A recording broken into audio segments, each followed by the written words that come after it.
Today's Thursday, September 14th, 2023, and I'm just coming here to say hi. I know it's been a while, and I'm always thinking about this channel and all the people that I've met through it and how it brought me to God, and that's largely been the focus for, I hope, years now. And it's the one truth that when you find it, you don't let go of it. I know God is real now. That is the point of life. I always knew that either God was real or God wasn't real. Okay, and then when I got the message and I knew that God was real, everything is so different, and that becomes the obsessive truth behind everything. That's because why wouldn't it be, in my opinion? And so this is a part of that. I mean, this channel is a part of that.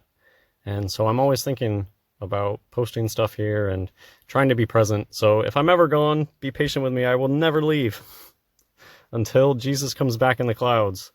And I pray that I'm raptured. And I pray you are too, reading this. Get right with God. Start reading the Bible. Learn who Jesus Christ is. Get a relationship with him. And be hopeful that you can escape in rapture as well.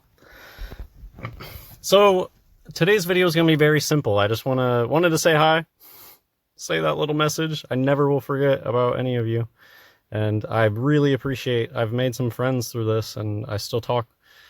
I talk with some people that I've met through this, and have made lifelong friends, and I'm so appreciative. And I say it too that I know that there's people that have never and will never leave a comment, but you've probably been around, and I appreciate you too.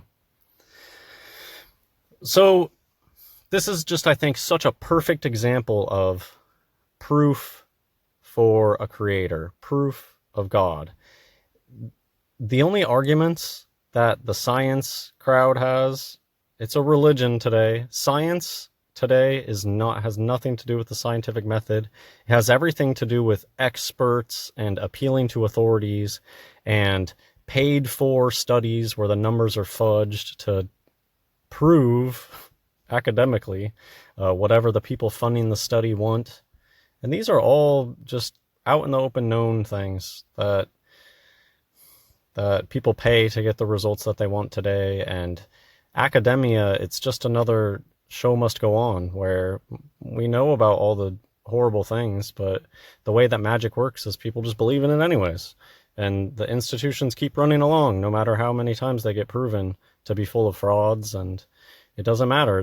What makes you an expert is being a part of the system.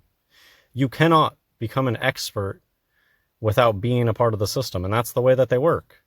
They build these, well, they didn't even build the institutions. They literally found them. They founded these cities, means they found them. They found these old glorious buildings. They refurbished them. All they do is paperwork. And they just took over at some point. I don't know. Anyways, look at me just getting off on all these tangents. Clearly I need to make more videos. The point I was trying to make is their arguments are bad. Their arguments are really bad. What is the argument for how all of this diversity exists, how this stuff exists and is so perfect?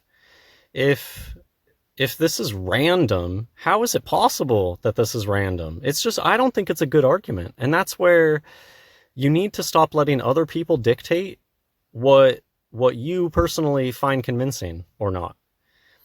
Just because some Joe Schmo doesn't care about my opinion because I don't have a degree. I mean, I do have degrees, but I'd say it doesn't matter. I think anybody should be able to have opinions about stuff. And just because somebody has a paper, I went deep into academia, and it's like the farther you go, the more idiotic a lot of these people become. They get so far up their own behind. They're so wrapped up in the BS, and even if they had an original idea, they're so entrenched in the system at that point. If they try to go out with their original idea or say, hey, this result wasn't coming out the way that they wanted, they just get shut down. Or if you're a doctor who's talking out about a golden calf of the medical establishment, they'll just take your license away. You're not allowed to be a doctor and do certain studies and make certain claims. You just keep your mouth shut if you want to keep your job.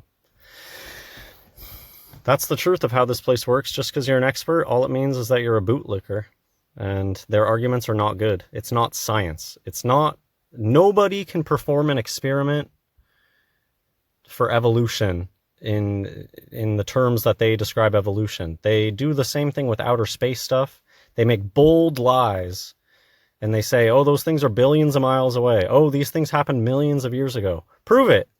How do you plan on proving something existed millions of years ago? And then people will say, oh, okay, well, like radiocarbon dating or something.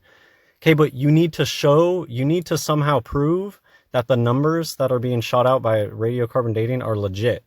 So let's say, how do you even believe this stuff? Let's say that they claim that they can age a rock.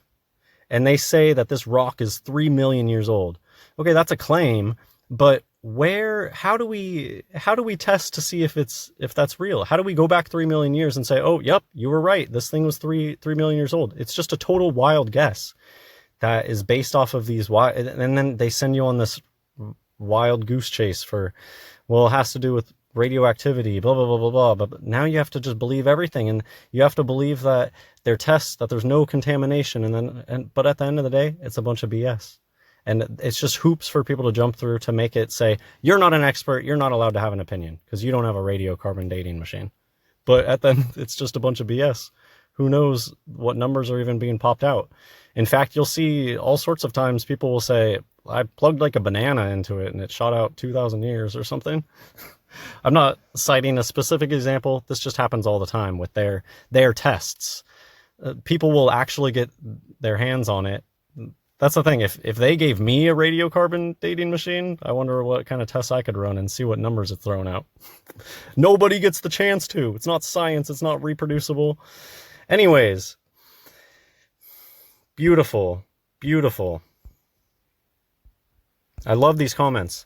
They look like ceramic jars. Before I read the title, I figured that's what they were. Thought it was a collection of ancient pottery. It explains the pot-like eggs in Alien.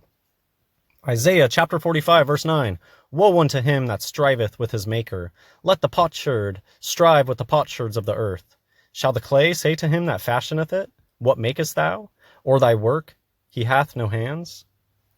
And so this is a huge biblical concept of the clay and how it's like God is the one who made us out of clay. And so in the same way that a vase is beneath the person who made it, think of all the know-how, all the trial and error. Not that God has to do trial and error. Just obviously a vase is on a different level than a human. A vase doesn't have a mind. And I think that that's the same. We can say the same thing about God. Compared to God, we can't even think in the same way that a pot can't have a thought compared to the thing that made the pot. I think that one of the biggest traps for humans is they get this egocentric. They think that they can say who God is. And you'll hear a lot of people say, my God wouldn't do that about things that are in the Bible. People lean very often on their own understanding, and that is wrong. God is so above us. He created all of this stuff. Who made these pots? Evolution would tell you randomness.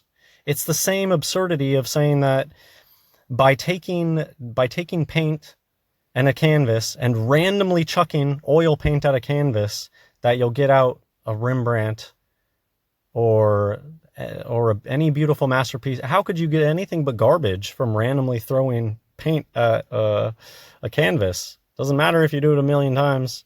Doesn't matter if you do it 300 million times. You're not getting a Rembrandt out of throwing paint randomly at a canvas. And of course, they're going to complicate things, and that's what they are the masters of, bullshitting, overcomplicating things. The point is, their argument is not good. Their argument is that this all happened randomly. My argument would be that God made this place. God made everything. There's not a thing that doesn't exist. There's not a thing that exists that doesn't exist because of God. That's what I meant. And so yeah, that's who made these. Who made these amazing pottery? Any of these could sit in a modern art museum. Pottery. These are beautiful. And the fact that it looks like pottery is so meaningful to me, because the connections to that biblical concept. They are just amazing, though. So do you think that this is random? That would be the argument, that all of these randomly happened. And so I do believe that things can change and that things can adapt, but the timescales are so much shorter than the millions and billions. That's all BS to throw you off, to make you feel disconnected, to make you feel that this place is random and so old. That's how they do their lies. They do the same lies with everything. It's the same thing with the stars. It is impossible that the stars could be as far away as they say, because you just wouldn't see them. You can't see infinitely far. And all of the stars, they look basically the same distance. Has to do with the firmament. They all focus in at the same distance too. Grab a pair of binoculars, focus in on a star. They're all in focus, and they look like pinpricks in a sheet or something. Like, it's not balls really far away. Those are fairy tales that they tell you. And you cannot prove it. Nobody can test that with a measuring stick and see how far Venus is. When did you ever prove in school? When did you actually do the proof, do the science experiments and prove things? You don't. There's a reason that you don't. It's because it's not about that. It's about appealing to authority and bashing it into your head. Their arguments really are not good. It falls apart. If you're a critical thinker and you grow up and you're able to doubt the things that you're taught, you will come to the truth. It really is like Santa Claus. Outer space, it really is like Santa Claus, and it is so embarrassing how long it took me to wake up to it. It's embarrassing to me. It truly is how long it took me to wake up to the Santa Claus stuff. But the biology stuff is the same way. Do you truly believe that these things came out of randomness over millions of years? Does that sound like something that somebody could prove to you? That somebody could actually prove to you? Does that seem like you could come up with an experiment? Does this follow the scientific method, that you could come up with a scientific experiment to say that these forms came out of just randomness and time? Or do amazing things like this point to a creator? The fact that this place was made. In the same way that a potter has a creator, these amazing forms have a creator. If you throw randomness out there, you get noise. You don't get beauty. It contradicts laws of physics. This contradicts entropy. The fairy tales that they tell us, there's hidden truths in there that contradict the very story itself. It's not like they don't teach the inverse square law. I got taught that all the same, and I knew someone was fishy about that. Well, hey, if that's a thing, why can we actually see this? It's because sometimes they'll tell you the truth in things, and it's just up to you to realize, hey, that concept that they just taught me, that contradicts their whole model. It's the same thing with entropy, and all of this stuff, it contradicts entropy, that if you leave stuff around and just let chaos happen, that order comes out of it. That's a contradiction to one of the laws of thermodynamics. Okay, so this is it for this video. Beautiful pictures. I rambled more than I probably should have, but that's why some of you are here, so maybe you enjoyed it. And this is just something to show. I think that these are really cool, and the fact that they look like vases is amazing. I think any one of these you could pick out, put it in a modern art museum, and it doesn't even have to be modern art. These are timeless beauty. They look alien and strange, like things I've never seen before. So creative. It's one of those Wizard of Oz things where they get us to be obsessed with these alien fantasy lands, but if you just go out and look at God's creation, you'll be blown away by things if you actually go look. It's just hard to get away from the screens and the stress of life and just want to disassociate and all that. If you do go look at God's creation, it is so beautiful. And the fractalness of the beauty, how if you zoom in more, you start to see more detail, and it's just so amazing, God's creation. God bless everyone.